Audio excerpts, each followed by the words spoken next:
మొన్న డీమార్ట్‌కి వెళ్ళినప్పుడు నాకైతే నిస్సీ కొరియన్ కిమ్చీ నూడిల్స్ అయితే కనిపించాయి. సో, కనిపించగానే చాలా రోజుల నుంచి అనుకుంటున్నాను కొరియన్ నూడిల్స్ ట్రై చేయాలని. సో, ఎలాగో దొరికింది కదా అని చెప్పి తీసుకొనొచ్చేసాను. దీంట్లో అయితే ఇలా 2 సాచెట్స్ ఉన్నాయి. సో, ఒకటైతే సీజనింగ్స్, ఇంకొకటి ఏదో సమ్ ఆయిల్ అనుకుంటా. నాకు వచ్చిన విధంలో చేసేద్దామని చెప్పి ఫస్ట్ అయితే ట్రై చేసేసాను. ఒక 2 కప్స్ ఆఫ్ వాటర్ తీసుకొని అందులో మ్యాగీ వేసినట్టు అది వేసేసి తర్వాత సీజనింగ్స్ కూడా వేసేసాను. వేసిన తర్వాత అయితే నేను చెక్ చేసుకున్నాను. ఇది కరెక్టేనా నేను చేస్తున్న పద్ధతి ఇదేనా అనేసి ఒకసారి చెక్ చేద్దామని చెప్పి ఏదైతే కవర్ ఉందో ఆ కవర్ తీసుకొని చూశాను. బట్ అదైతే చాలా డిఫరెంట్గా ఉంది.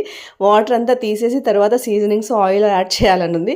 బట్ నేనైతే సీజనింగ్స్ వేసేసానుగా. సో ఓకేలే మన పద్ధతిలోనే చేసేద్దామని చెప్పి వాటర్ని అయితే కొంచెం డ్రై అయ్యే వరకు వేచి ఉంచి తర్వాత ఆయిల్ అయితే కలిపేశాను.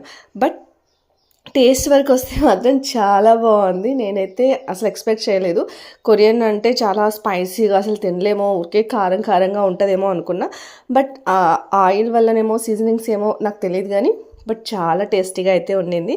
నేనైతే చాలా బాగా ఎంజాయ్ చేశాను. సో ఇంకొకసారి కూడా ట్రై చేయాలనిపించింది. బట్ ఈసారి తెచ్చుకున్నప్పుడు వాళ్ళు చెప్పిన విధంగా అయితే ట్రై చేస్తాను. అప్పుడు టేస్ట్ ఎలా ఉందో ఇంకొకసారి మీకైతే చెప్పేస్తాను. ఇప్పుడైతే నా నూడిల్స్, నా తరహాలో చేసిన నూడిల్స్ చాలా బాగా ఎంజాయ్ చేస్తున్నా.